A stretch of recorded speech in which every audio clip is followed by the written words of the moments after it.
This is the Moshpit Backstage podcast for punk, metal and rock interviews and segments.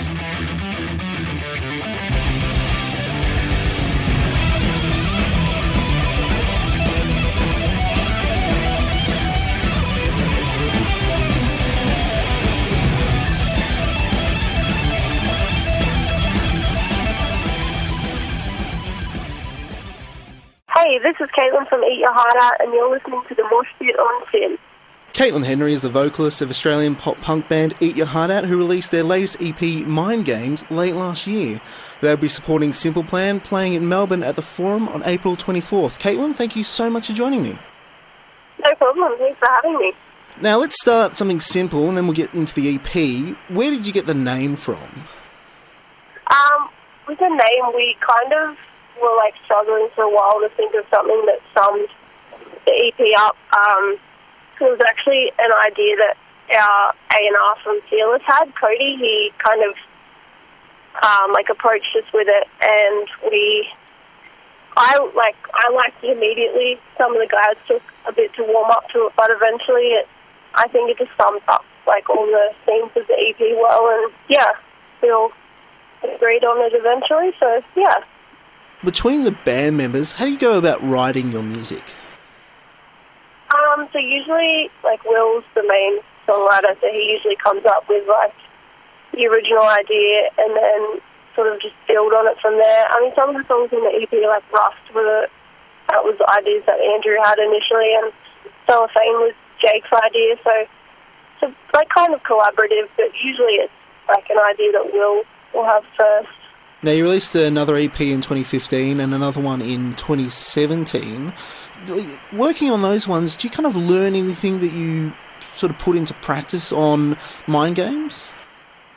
I think we have a tendency to be, pretty unprepared heading into the studio, so I think each time is, again, a learning curve from that, and we still haven't quite mastered the art of not being unprepared, but definitely learned,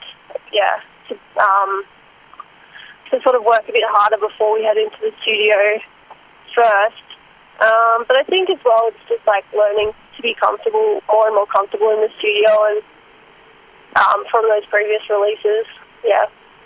I know you might not necessarily speak for the rest of the band members, but is there anything in particular that inspires the music that you guys release?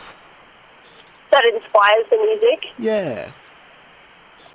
Well, I think, generally all the music has a theme of sort of, mental health and, mental illness and sort of, looking into yourself and that kind of stuff. So I think that inspires a lot of the ideas, and just probably generally what people are listening to at the time and what kind of, emotions they want to convey. Patrick Miranda of Movements features on the track Conscience. How did you guys get him on the track? So Movements are on the same label as us, Fearless, so we already had that connection, because Movements actually discovered us online before Fearless even found us, and they kind of showed Fearless our music and introduced us to them. So we already had that connection there, and it had sort of been previously discussed that we might potentially try and get Patrick on a song. We had nothing set in stone, but when we were in the studio, we had a couple of spots where we thought he could potentially go. And it turned out that the producer we were working with, Zach, he had worked with Patrick previously on Movements record. He did some additional vocal engineering for them. So he already had a relationship with Pat as well. So it all just kind of came together. We sort of decided that Conscience was going to be the best spot that we'd like him to be on, and he heard it and sort of reworked the part that we'd put in, and made a great part, which we were super happy with. Yeah, it's really awesome. You've mentioned in the press release that Conscience kind of started with the idea for a line, "Give me time to clear my conscience." Where do you build up from that? You've got that line. Where does the rest of it sort of come into it? Yeah, so it was a line that Will had in the starting guitar part, so he'd kind of been playing that part around for a while, and then we just sort of I think it was in the studio we were kind of just trying to build on on that part, just sort of trying to build up the story. And Will wrote like a little poem, I think you call it a poem, and narrative sort of thing, that kind of like had the idea of the song in it. So some of that sort of translated into like the chorus and some of the rest of the verse. So that was really cool. A lot of that one was Will's writing. And yeah, we just kind of built it up in the studio a lot as well to get to the finished product and like what the final message was. Now with the music video, I always find these kind of fascinating because you've got like band members whose main thing is playing music and you're doing a visual thing. How did the music video come about? With the music video, it's pretty much the same as like the other ones we've done. We have worked with Kieran Ellis Jones for all our music videos so far, so we pretty much just send him the song and we trust his like creative mind completely. So he basically just comes up with the idea for the song then. So yeah, that was his like sort of his take on the song, I guess. Like this sort of exaggerated narrative of what it could mean. And yeah, he came up with like the narrative and organised it all, and we basically just had to show up and just film our performance parts, and he put the rest together. But yeah, it was really cool. The message was awesome, and it obviously turned out looking really cool, so it was good. You were included in last year's Pop Goes Punk with your cover of Ed Sheeran's Shape of You. Why did you pick that particular track, and how did you go about like approaching, transforming someone else's work into something that's kind of a little bit your own? Yeah, with that one, like, I think usually you get to choose the track, but we didn't actually get to choose that track because we kind of came in late on it. Like, I'm not sure if maybe someone else dropped out of it or something, but Fearless basically called us up and were like, do you want to do this specific song on Punk Goes Pop? And we were like, yeah, of course. And so we had like 2 weeks to record it. So we basically just straight away like set about arranging it and just wanted to make it sort of obviously sound like an Eat Your Heart Out song, but also have that sort of punk element that people always say Punk Goes Pop has lost. But yeah, just tried to make it like a bit of a rock song, I guess. And yeah, so we just booked in some studio time, got it done in a couple of days, and managed to get it done in the deadline. But so we didn't choose the song, but I think it worked out pretty well. Obviously that song had been covered a few times before, so we just tried to do something a bit different, not like the other covers that already existed. Now, a couple of questions about you. When did you start, singing? I think I was maybe, 12. I just used to listen to the radio and, obviously sing along to all the pop songs and stuff like that.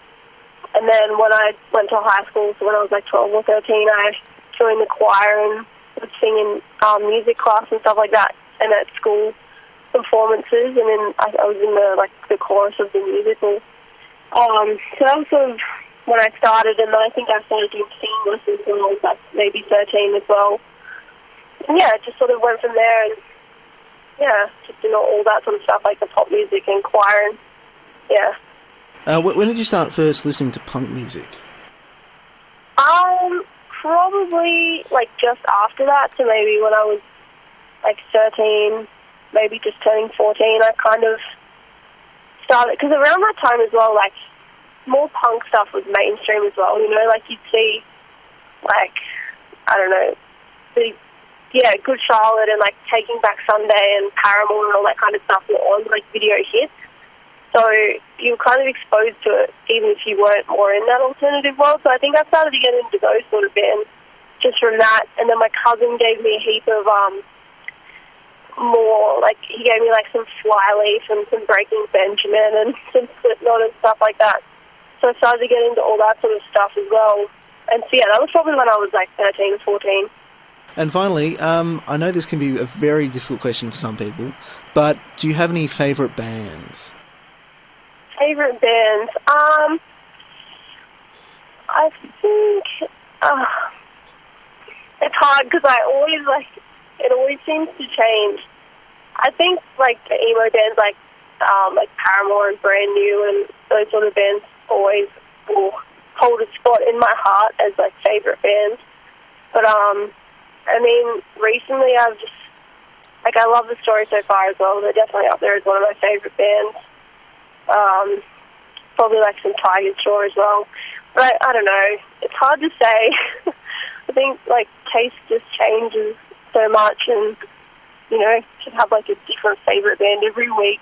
Eat Your Heart Out, the latest EP in Mind Games, has been released last year, and they'll be supporting Simple Plan playing at the Melbourne at the Forum on April 24th. Caitlin, thank you so much for joining me. It's been an absolute pleasure. Thank you for talking to me.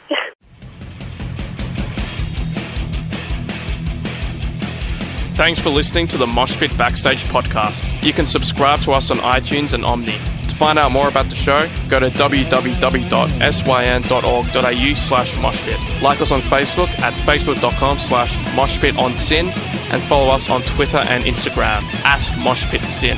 The regular Moshpit radio show broadcasts punk, rock and metal tunes and interviews every Thursday nights on Syn 9.7 on FM and digital radios. Listeners outside of Melbourne, Australia can stream Syn 9.7 online at www.syn.org.au. Thanks to Vintage Ruin for the music. Hi, this is Tomato from Flashgun Apocalypse. Hi, I'm Enid from Girls School. I am Phoebe Pinnock from Heavenly Axe. Hey, this is Gary Oldmead of the Misfits. Hey, this is Kat Sproul from Horizon's Edge, and you're listening to the Moshpit on Syn FM.